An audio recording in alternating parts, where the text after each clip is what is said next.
मंगलौर विधायक काजी निजामुद्दीन ने बाबा भीमराव अंबेडकर का परिनिर्वाण दिवस मनाया। इस मौके पर सभी लोगों ने उनके चित्र पर फूलमाला पहनाकर उनको श्रद्धांजलि दी। इस मौके पर मंगलौर विधानसभा के कोने कोने से लोग कार्यक्रम के दौरान मौजूद रहे और बाबा भीमराव अंबेडकर की जीवन शैली पर प्रकाश डालते हुए कहा कि आज जो लोग आरक्षण का लाभ पा रहे हैं वह भीमराव अंबेडकर के बनाए गए कानून की देन है, पर आज भारतीय जनता पार्टी उसके बनाए गए कानून को तार तार करने में लगे हुए है, जिसके चलते आज दलित समाज के लोगों को काफी परेशानियों का सामना करना पड़ रहा है। इसीलिए हमें चाहिए कि अब भाजपा के मंसूबों को कामयाब न होने दे ताकि देश आगे बढ़ सके और सभी धर्मों के लोगों को एक नया रास्ता मिल सके। देखो, आज बाबा साहब के परिनिर्वाण दिवस के पूर्व संध्या पर यहाँ पर संविधान बचाने के लिए संकल्प लिया गया है और संकल्प के तहत ये क्या है कि जब तक हम सरकार नहीं बदलेंगे, जब तक कांग्रेस की सरकार नहीं आएगी, तब तक संविधान बचाना मुश्किल है। क्योंकि संविधान को जो बदलने की बात कर रहे हैं वो भारतीय जनता पार्टी कर रही है और भारतीय जनता पार्टी को यहाँ से उखाड़ना बहुत जरूरी है। उन्होंने हमारे बच्चों के रोजगार छीन लिए हैं, हमारे जो शिक्षा के रास्ते बंद कर दिए हैं। शिक्षा जो है आम आदमी की पहुंच से बाहर हो रही है। अच्छी and quality education, higher education जो है आम आदमी उसको अचीव नहीं कर सकता, उसमें उतना पैसा खर्च नहीं कर सकता। तो ये क्या किसी भी बिरादरी का गरीब आदमी हो, सामान्य आदमी हो, वो अच्छी पढ़ाई नहीं दे सकता। तो ये एक पूरे समाज को, जो गरीब समाज है, उसको शिक्षा से वंचित करने की कोशिश कर रहा है और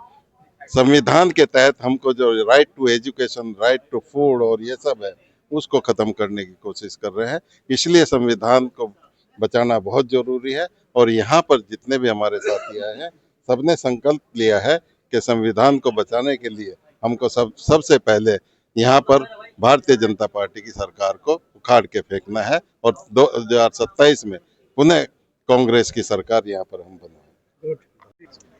देखिए, आज हम लोगों ने बाबा साहब डॉक्टर भीमराव अंबेडकर जी के महापरिनिर्वाण दिवस के अवसर पर हम लोगों ने एक संगोष्ठी की और अपने उद्गार, अपनी भावनाएं हम लोगों ने यहाँ व्यक्त किए हैं। बाबा साहब डॉक्टर भीमराव अंबेडकर जी के प्रति जो समर्पण है वो हमने व्यक्त किया है और मेरा तो कहना ये है कि बाबा साहब डॉक्टर भीमराव अंबेडकर जी की जो आइडियोलॉजी थी, उनका मानना था, उनका कहना था कि भाई सब हम लोग मुख्य धारा में आए। मुख्य धारा के अंतर्गत ही बाबा साहब डॉक्टर भीमराव अंबेडकर जी ने कॉन्स्टिट्यूशन के अंदर अनेकों अनुच्छेदों में, अनेकों चीज़ों में आरक्षण की व्यवस्था भी की थी और तमाम महिलाओं के अधिकारों की भी रक्षा की भी उन्होंने बात की थी। तो हम आज इस संगोष्ठी के माध्यम से बाबा साहब डॉक्टर भीमराव अंबेडकर जी को याद करते हुए हम ये कहना चाहते हैं कि बाबा साहब डॉक्टर भीमराव अंबेडकर जी के इस संविधान को ये भारतीय जनता पार्टी की सरकार दबाने और कुचलने का काम करती है,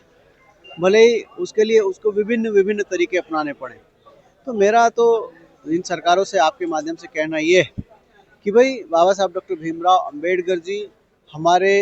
राष्ट्र की, हमारे पूरी दुनिया की एक अमूल्य धरोहर है और उनके विचारों का संरक्षण करना, उनके विचारों की रक्षा करना हमारा सबका दायित्व है।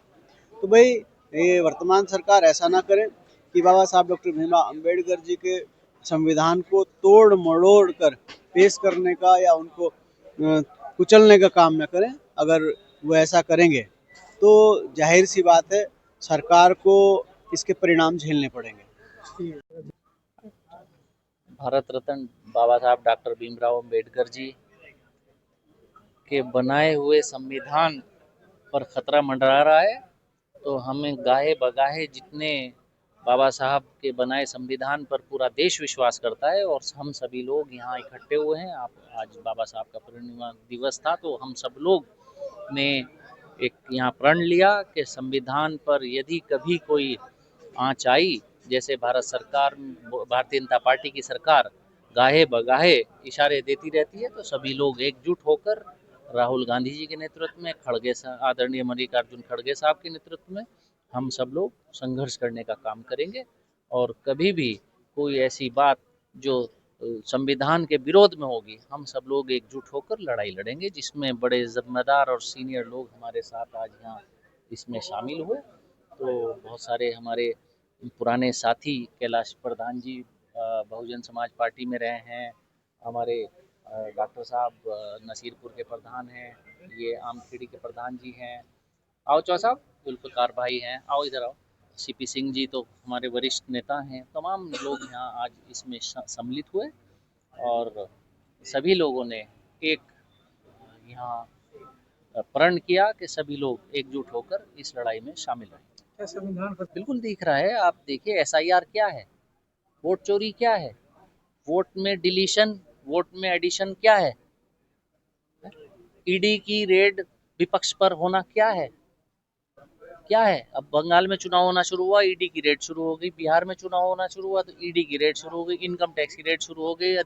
विपक्ष के नेताओं को डराना धमकाना,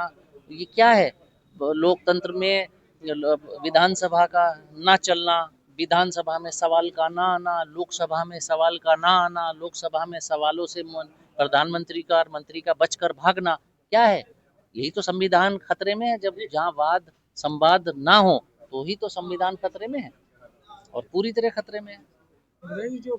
सभी जिम्मेदार लोग हैं यहाँ पर, जो अब आप सबको मालूम है कि यहाँ भारतीय जनता पार्टी और कांग्रेस के बीच में लड़ाई है और भारतीय जनता पार्टी और कांग्रेस के बीच में ही सत्ता का यहाँ परिवर्तन किया जा सकता है। अगर भाजपा जाएगी तो कांग्रेस आएगी, बीच का कोई दल यहाँ नहीं आ सकता। तो सभी लोग ये तय कर रहे हैं कि संविधान की लड़ाई, डॉक्टर बाबा साहब भीमराव अम्बेडकर जी की जो सपनों की लड़ाई है, वो राहुल गांधी जी और मल्लिकार्जुन खड़गे जी, कांग्रेस पार्टी लड़ सकती है। सभी लोग एकजुट होकर कांग्रेस के साथ हैं।